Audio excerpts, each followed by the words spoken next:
plunked my FO in there. This is the excess of my water, which I put in the oils. I took the water from this to mix my colorants. So this will be full water. And again, for beginning swirls, use full water. You want as much fluidity as you can possibly get. As my oils are cooling, I generally stir them all together so that it's all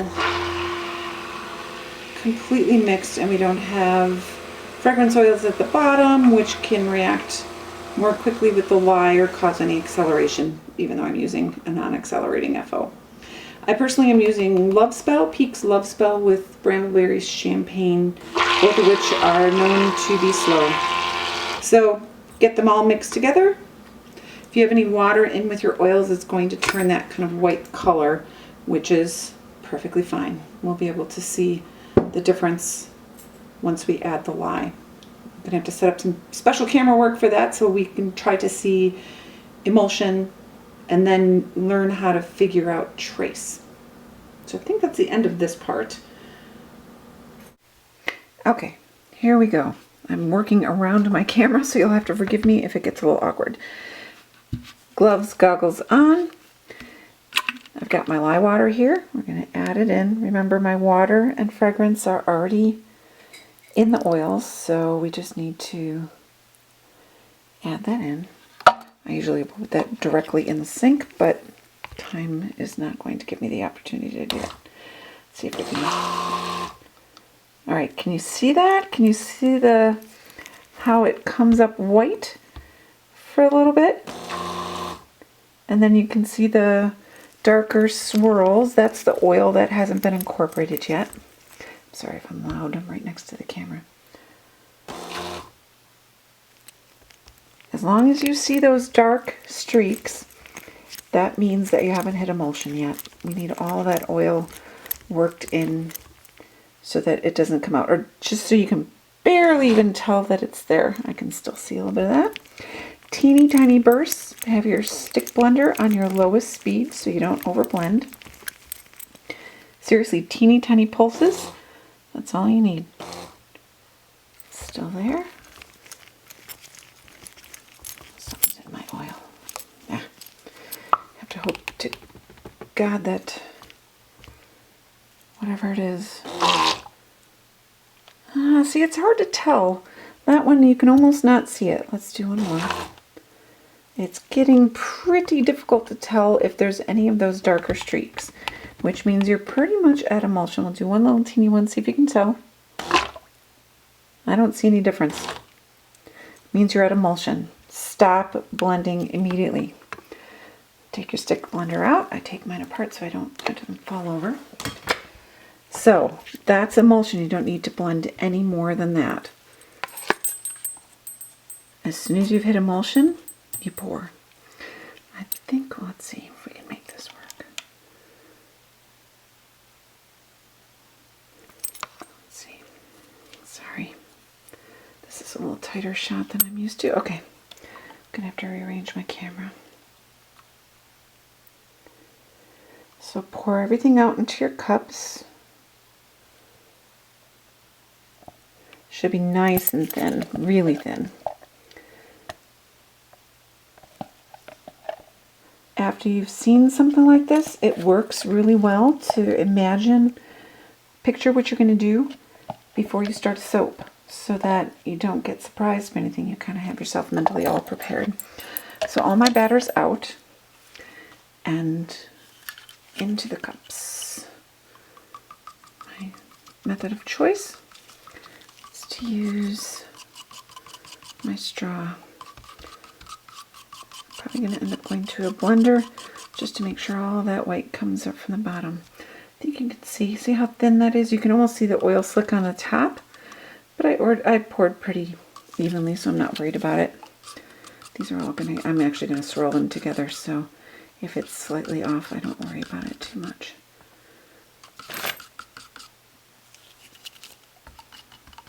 Different straw for each color. And it's still very thin, so I'm just going to go ahead and use my badger.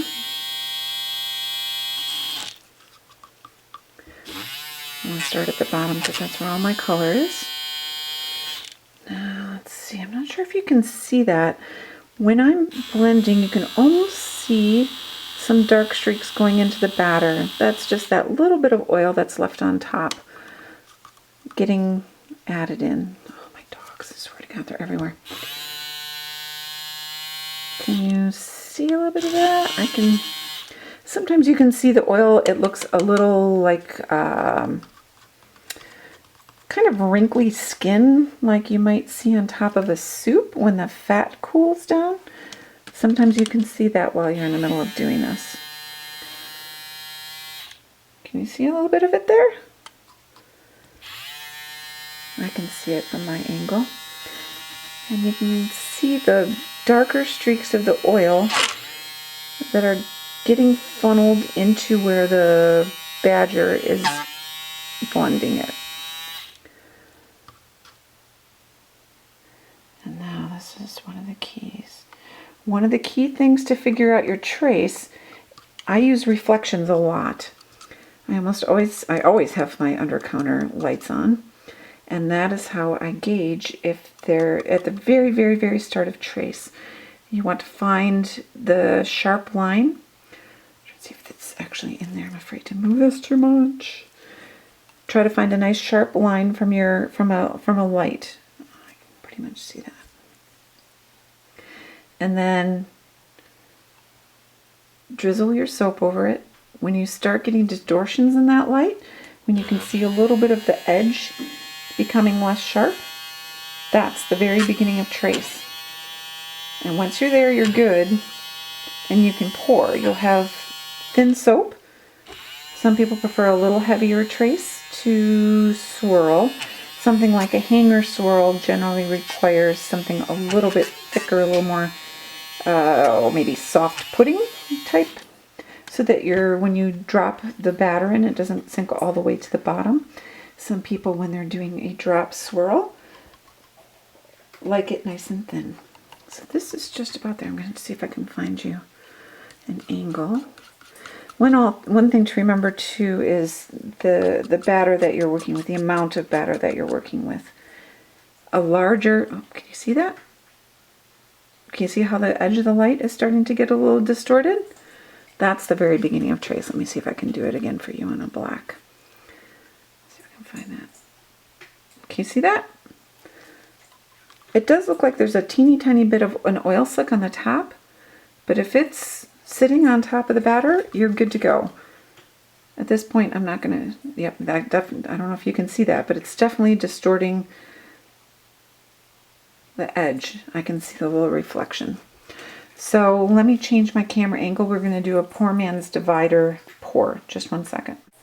Okay, here we go. Excuse me if it's somewhat awkward. Like I said, I'm standing right behind the camera and my arms are working around it. So don't do any more blending. Try to show that.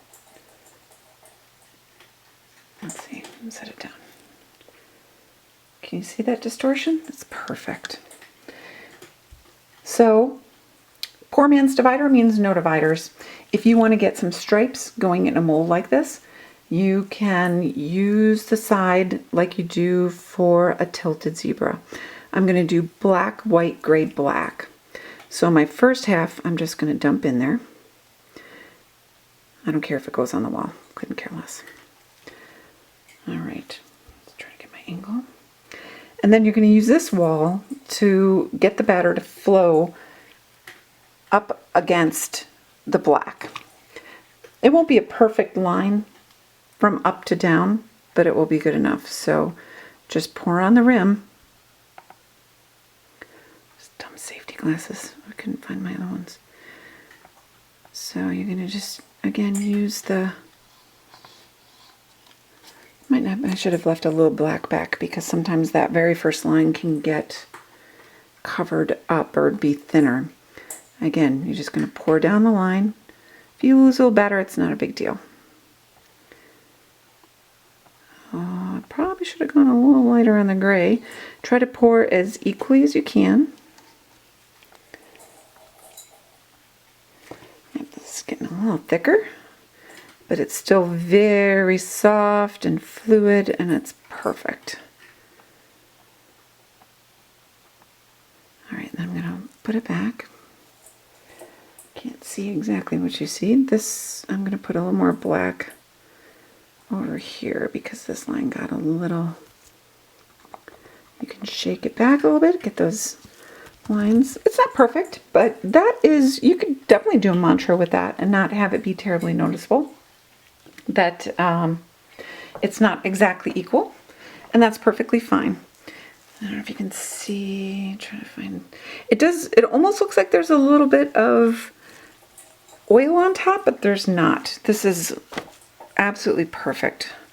So, oh, geez, I have to go around the camera. Okay, so the other thing that I would strongly encourage you to do is to have picked out your swirl pattern before you start, so you don't have a moment of crisis when you can't figure out what you want to do. So I'm just doing a couple of diagonals. That's nice. I could leave it like that pretty easily, but I'm going to do one last thing because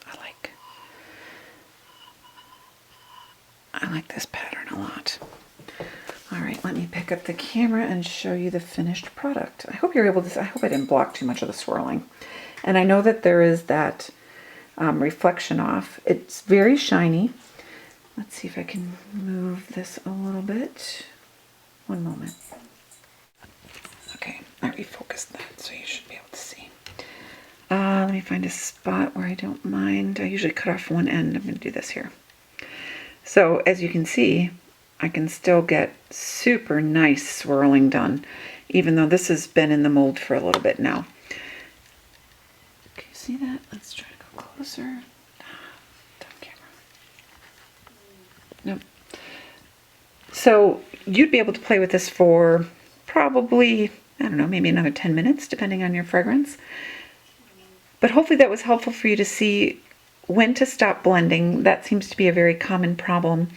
People overblend and they think it needs to be at medium trace before you even stop with the stick blender and before you pour. But as soon as it hits emulsion, go ahead and pour into your cups.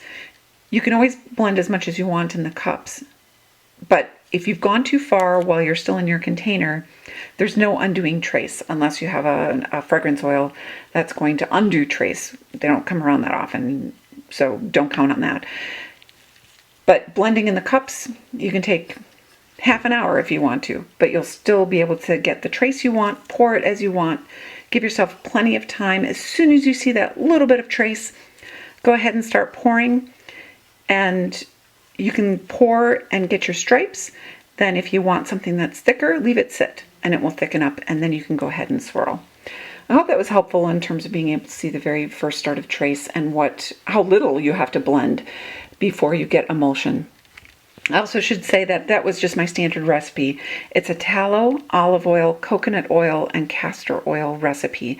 This isn't a recipe specifically designed to be super slow and certainly not designed to be super fast. If you have a recipe that's very high in butters, pomace olive oil, or super high in castor, it might be worth redoing your recipe to get something that's a little bit more manageable for swirling specifically. But again, pretty standard recipe. It's not, 80% lard, 80% tallow. That gives you forever working time. So it's doable. You just have to watch for those very first signs. I hope it was helpful.